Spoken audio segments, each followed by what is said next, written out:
Hello and welcome to The Top Story, a podcast with the headlines of the day from our correspondents around the world. I'm Xizhi.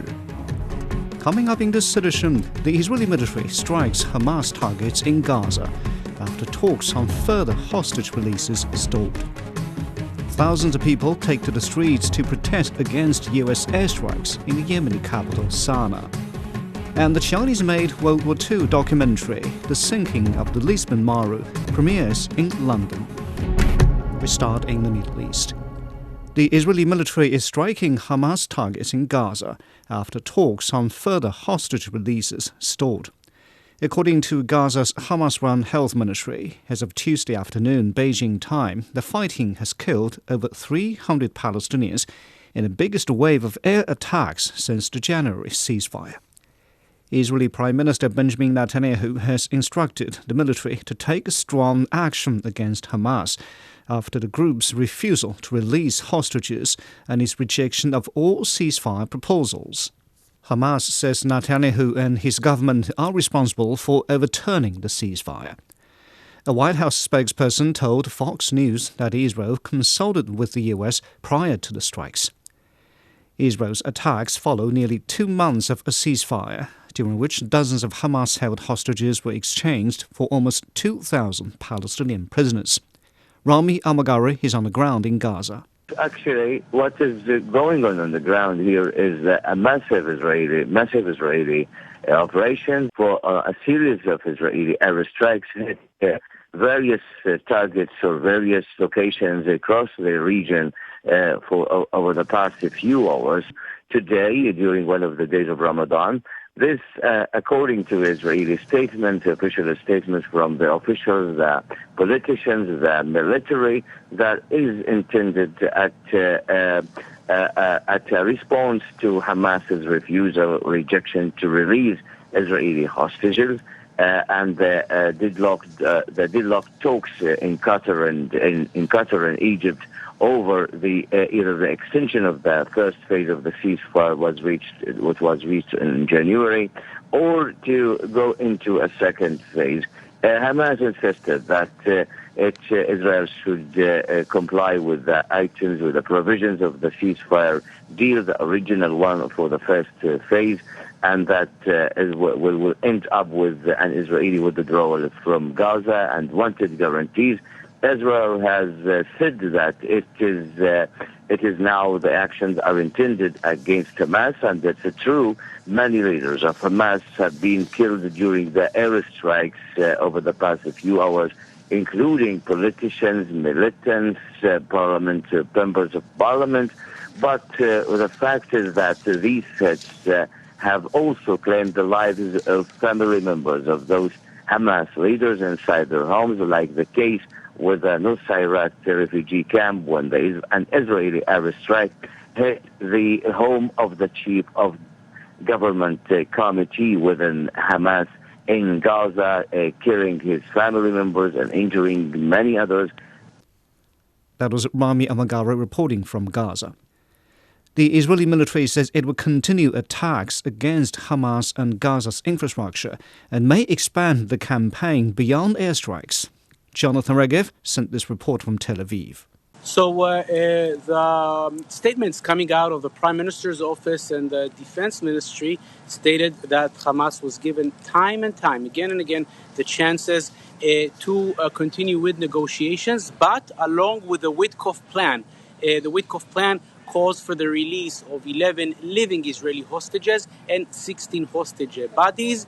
And this is what Israel was aiming for, saying that, again, both Israel and the United States gave Hamas time and time again more and more options to negotiate along with those terms. And when that did not happen, then Israel had no other choice but to return to war. This is what has been said in Israel. And roughly after 2 a.m. local time, very strong bombardments began all across the Gaza Strip. The reports coming out of Gaza speak of some 300 Palestinians killed so far, among them some Hamas leaders. And what Israel is saying is that the attacks will intensify if there will not be any progress in negotiations, meaning this is only the first step, giving Hamas the opportunity to go back to negotiations, again, only according to the Witkoff plan.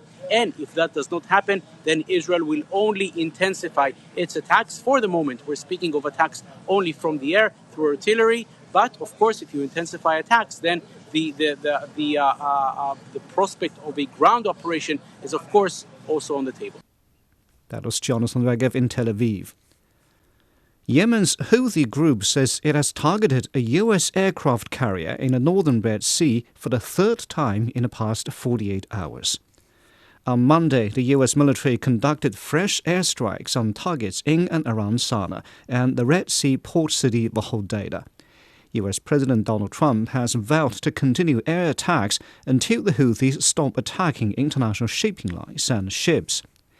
Last week, the Houthi group announced it would resume launching attacks against Israeli ships until the crossings of the Gaza Strip are reopened and aid allowed in. In Sanaa, thousands of people have taken to the streets to protest against Washington's airstrikes. Al-Fandi reports. Huge rallies were held in the capital Sanaa and other cities following a call from the leader of Yemen's main Houthi group, Ansarullah. The protests were held under the slogan, "Steadfast with Gaza," responding to U.S. escalation with escalation. We came out today to support our brothers in Gaza and condemn the U.S. aggression on Yemen. These attacks will only make the resilient Yemeni people even stronger and more committed to supporting Gaza. We are here today to condemn and stand against the American enemy for its crimes against our people. The U.S. has fully trapped itself in this conflict, and we will make them pay the price at sea. Crowds expressed support for the response by the Houthis to the U.S. airstrikes, including the targeting of a U.S. aircraft carrier, with many calling it a legitimate response to the American attacks.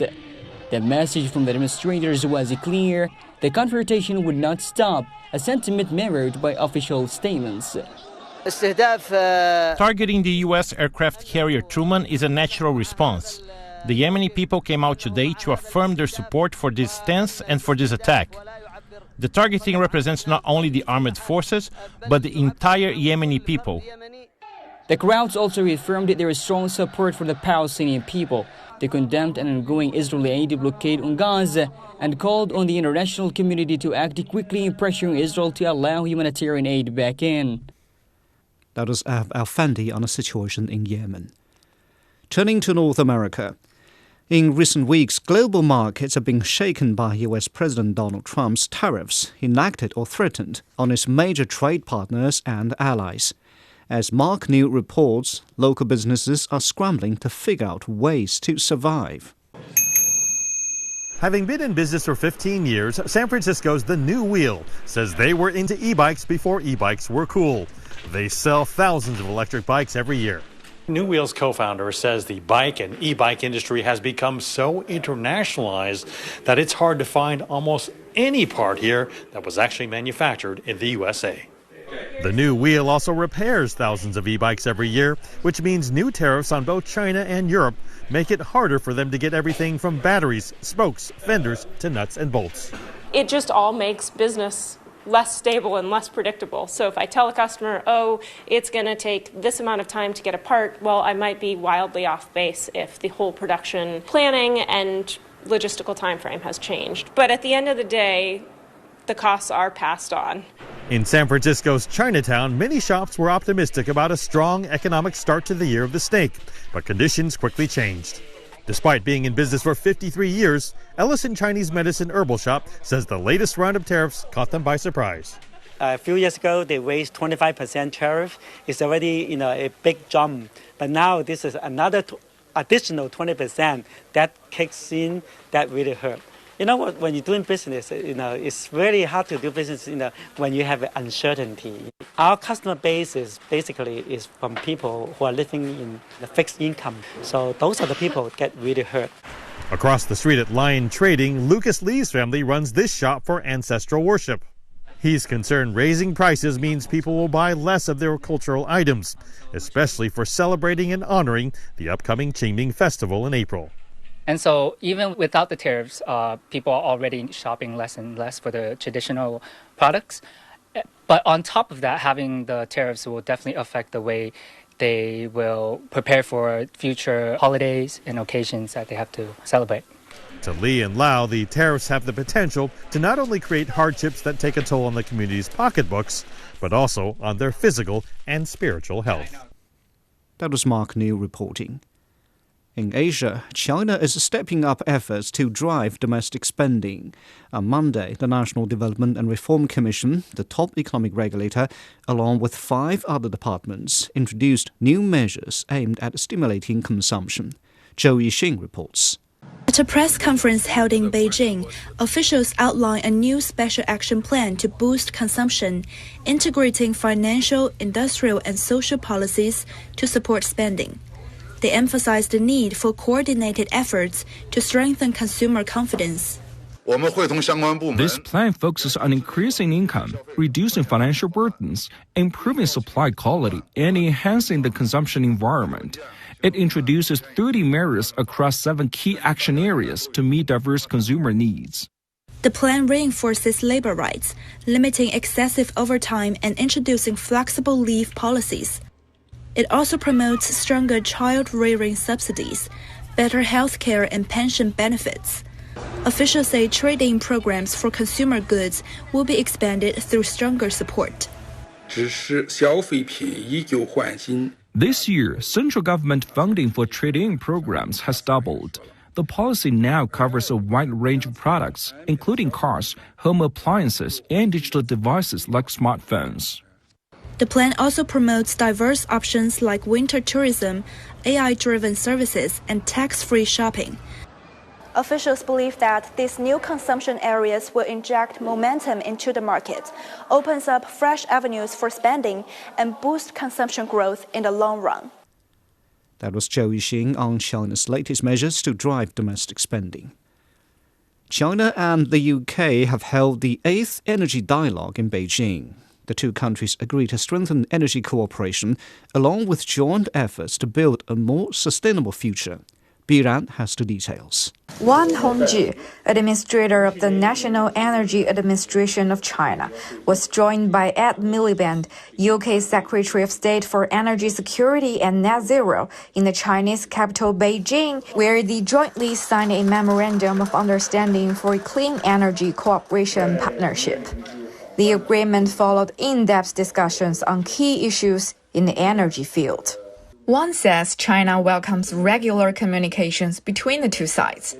He adds Beijing is ready to work with the UK to improve the electricity market, innovate regulations, and tackle regulatory challenges as the share of new energy increases. The MOU clearly outlines key areas of cooperation, including power market reform, grids, and battery storage. In support of the dialogue, both sides will jointly hold several side events, including the 10th China-UK Offshore Wind Industry Advisory Group annual meeting, along with a series of seminars. The scheduled events aim to provide opportunities for wide-ranging exchanges on practical experiences in the energy and climate fields, while exploring new areas for cooperation. The last time the UK Energy Secretary visited China for a climate and energy dialogue was in 2017.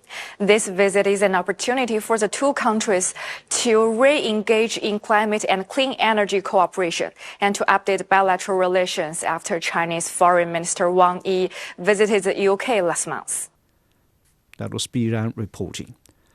Finally, the Chinese-made World War II documentary, The Sinking of the Lisbon Maru, has premiered in London. The Lisbon Maru was a Japanese ship carrying nearly 2,000 British prisoners of war. It was hit by a tornado during World War II. The film tells the story of how Chinese fishermen risked their lives to rescue several hundreds of the prisoners as the ship sank. Michael Voss attended the premiere and has this report. More than 100 relatives of British prisoners of war who'd been aboard the ill-fated ship attended the premiere of the Chinese-made documentary, The Sinking of the Lisbon Maru. This was a Japanese armed troop carrier carrying 1,800 British and Commonwealth prisoners of war. In October 1942, it was hit by a torpedo from an American submarine which thought it was a troop ship. As the boat started to sink, the Japanese troops locked the prisoners below deck. Many managed to escape, but were then shot at as they jumped into the sea. More than 800 prisoners died, but a flotilla of poor Chinese fishermen from a nearby island risked their lives amid the shooting and managed to take almost 400 survivors back to their small island. Before the screening, an organ recital, including a hymn to the Lisbon Maru, a moment of reflection for those on board and the Chinese fishermen who came to their rescue. The thing that comes across is, despite the politics, despite the aggravation that's in the world, when you get right down to it, people are friendly. I couldn't stop crying. I was just a sobbing mess. It's so emotional. They're so beautifully made. And all this, the individual stories, that's what really makes the film. The director, Fang Li, first learned of the incident 10 years ago. He launched a search for the sunken ship, as well as surviving relatives, which led to the documentary. We all should remember, between people to people, no matter it's British or Chinese, they're all, a civilian and the friends. And I would say people should remember, during the wartime, during World War II, we were allies. The first draft of the documentary was completed 2 years ago and shown at British military bases, regimental headquarters of those units which had prisoners aboard the Lisbon Maru. Regimentally, of course, is a very important event, so we were delighted that it's been recognised at long last. Well, we live in a chaotic world. We can all recognise that. But I think it's always important to remember some of the factual human stories of where we've come together and where there is humanity. It's taken time to find a UK distributor for the film, but the sinking of the Lisbon Maru will go on general release in cinemas around the country later this week. That was Michael Voss reporting. Now, a reminder of the headlines before we go. The Israeli military has struck Hamas targets in Gaza after talks on further hostage releases stalled. Thousands of people have taken to the streets to protest against US airstrikes in the Yemeni capital, Sanaa. And the Chinese-made World War II documentary, The Sinking of the Lisbon Maru, has premiered in London. And that's it for this edition of The Top Story, a podcast that brings you world headlines every weekday. For more news in politics and business, sports and culture, you can subscribe to the Beijing Hour, a one-hour podcast news magazine program. We welcome and appreciate all ratings and reviews. I'm Qi Zhi. Thank you for listening.